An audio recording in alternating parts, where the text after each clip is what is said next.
Assalamualaikum warahmatullahi wabarakatuh. Perkenalkan, nama saya Siti Lailati Syifa dari jurusan Teknologi Rekayasa Otomasi Sekolah Vokasi Universitas Diponegoro. Pada video kali ini, saya akan menjelaskan tentang inverter sine wave. Oke, langsung saja kita mulai. Yang pertama adalah latar belakang. Dalam sistem kelistrikan dan elektronika daya, sering dibutuhkan sumber tegangan AC berbentuk gelombang sinus. Namun, mikrokontroler seperti Arduino dan ESP32 hanya mampu menghasilkan sinyal digital saja. Oleh karena itu, diperlukan teknik modulasi PWM untuk membentuk sinyal yang menyerupai gelombang sinus.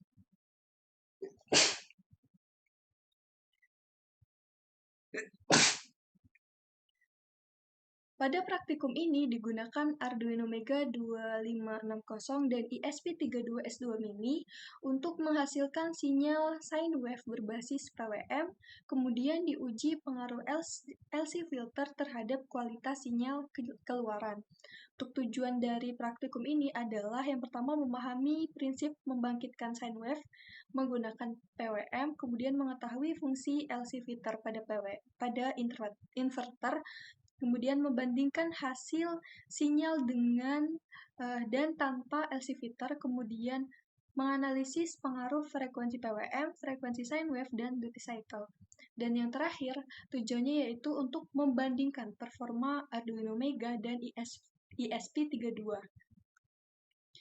Selanjutnya ada alat dan bahan. Alat dan bahan yang digunakan pada praktikum ini, komponen utamanya yaitu ada Arduino Mega 2560, kemudian ESP32S2 Mini, Wemosling 32, kemudian ada driver BTS 7960, kemudian ada induktor dan kapasitor atau LC filter, kemudian ada trafo, ada power supply 12 volt, kemudian ada yang terakhir osiloskop dan kabel penghubung.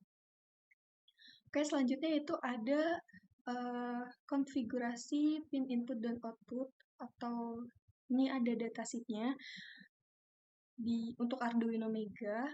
Untuk Arduino Mega ini merupakan mikrokontroler berbasis ATmega 2560 yang banyak digunakan dalam pembelajaran karena memiliki jumlah pin yang banyak dan sistem PWM yang stabil. Ini ada pin-pinnya dari pin input, kemudian pin digital input, digital output, kemudian ada juga GND-nya, kemudian ada reset, dan lainnya. Dan karakteristik utama dari Arduino Mega ini, yang pertama, tegangan kerjanya 5 volt, kemudian clock-nya di 16 MHz, kemudian ada 54 pin digital, kemudian ada 15 pin PWM, dan 16 pin analog. Pinout Arduino Mega, pada pin PWM yang digunakan, ada juga pin PWM yang digunakan sebagai keluaran PWM yang akan dimodulasi menjadi sine wave. Pin yang penting dalam percobaan ini yaitu pin PWM. Untuk pin PWM itu simbolnya seperti ini. Nih, seperti ada tanda strip, namun seperti gelombang. Nah, berarti di sini di pin D3 sampai dengan di sini ada D2 sampai dengan D13, D0 sampai dengan D13. Itu untuk pin PWM-nya. Nah, untuk selanjutnya ada juga pin 5 volt dan GND-nya ada pin 5 volt dan GND sebagai sumber dan referensi tegangan, serta ada juga pin digital untuk kontrol logika sistem. Nah, selanjutnya juga ada datasheet ESP32, mohon maaf saya belum diganti. Ini adalah datasheet ESP32 Mini. Ini ada datasheetnya.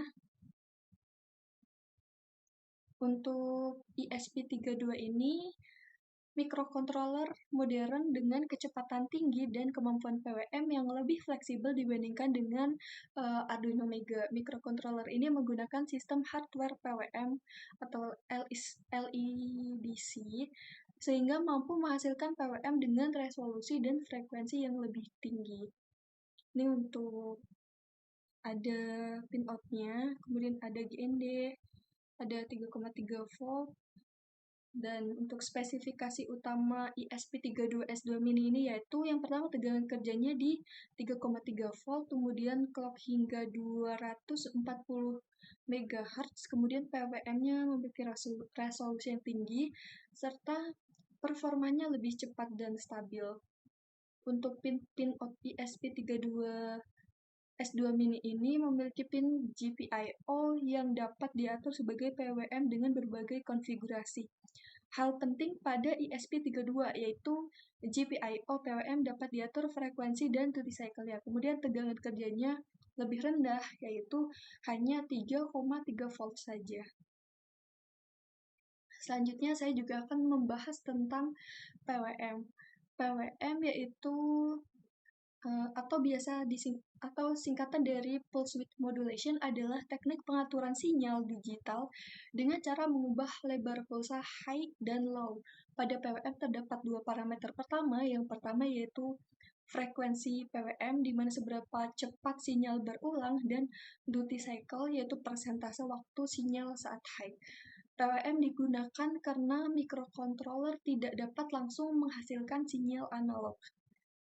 Selanjutnya, ada juga modulasi sine wave dengan PWM. Modulasi sine wave dilakukan dengan cara mengubah nilai sinus menjadi duty cycle PWM. Nilai duty cycle ini berubah secara terus-menerus mengikuti bentuk gelombang sinus. Prosesnya yaitu yang pertama program menghitung nilai sinus, yang kedua nilai sinus diubah menjadi duty cycle, dan ketiga PWM diperbarui secara periodik, dan yang terakhir yaitu terbentuk PWM yang menyerupai sine wave. Untuk bentuk sinyal PWM sine wave, walaupun telah dimodulasi, sinyal keluaran masih berbentuk PWM. Namun, jika dilihat secara rata-rata, amplitudo sinyal mengikuti bentuk gelombang sinus. Ciri-ciri sinyalnya yaitu masih terlihat pulsa PWM, kemudian lebar pulsa berubah mengikuti sinus, serta frekuensi PWM jauh lebih tinggi daripada sine wave. Selanjutnya juga ada LC filter. LC filter adalah rangkaian penyaring yang terdiri dari induktor atau L dan kapasitor atau C. Filter ini digunakan untuk menghilangkan komponen frekuensi tinggi dari sinyal PWM. Fungsi utama LC filter yaitu untuk menekan frekuensi tinggi atau PWM dan melewatkan frekuensi rendah dari sine wave. Selanjutnya ada cara kerja LC filter.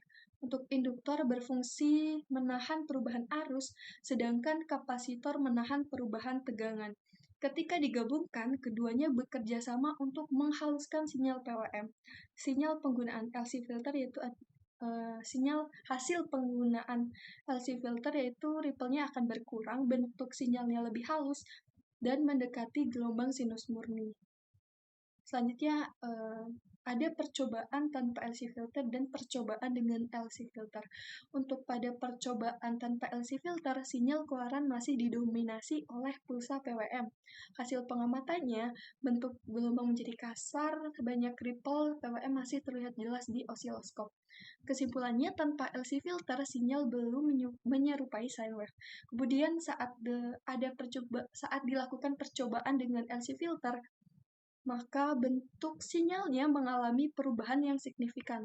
Hasil pengamatan menunjukkan bahwa gelombang lebih halus, ripple berkurang, sine wave terlihat jelas pada osiloskop, dan LC filter terbukti sangat penting dalam sistem inverter. Kemudian terdapat juga percobaan dengan Arduino Mega dan percobaan ESP32S2 mini. Pada percobaan Arduino Mega dilakukan variasi frekuensi dari 10 kHz sampai dengan 50 kHz.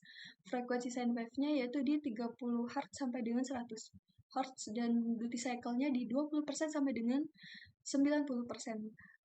Hasilnya menunjukkan bahwa duty cycle dapat mempengaruhi amplitudo, dan frekuensi PWM tinggi menghasilkan sinyal yang lebih halus.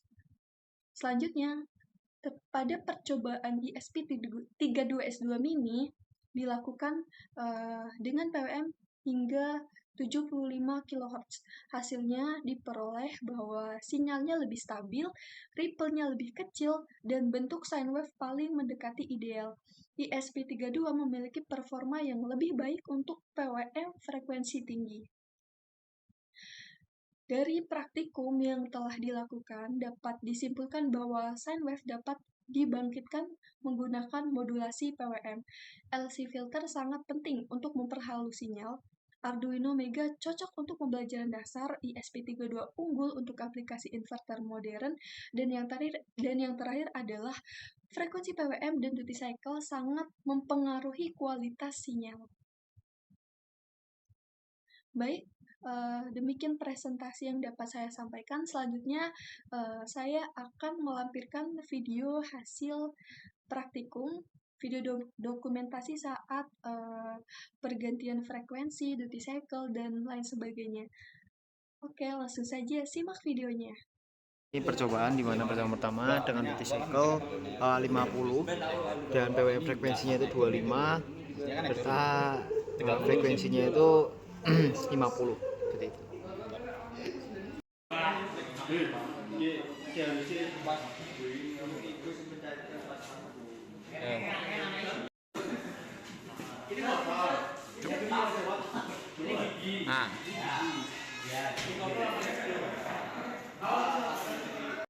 Frekuensi 25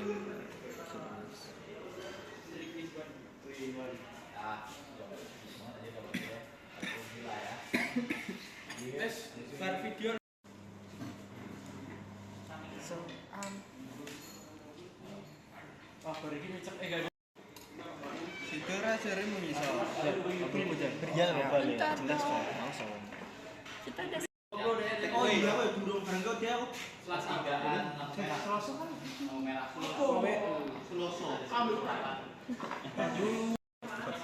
Mahal apa? Berian balik. apa ada ini ya?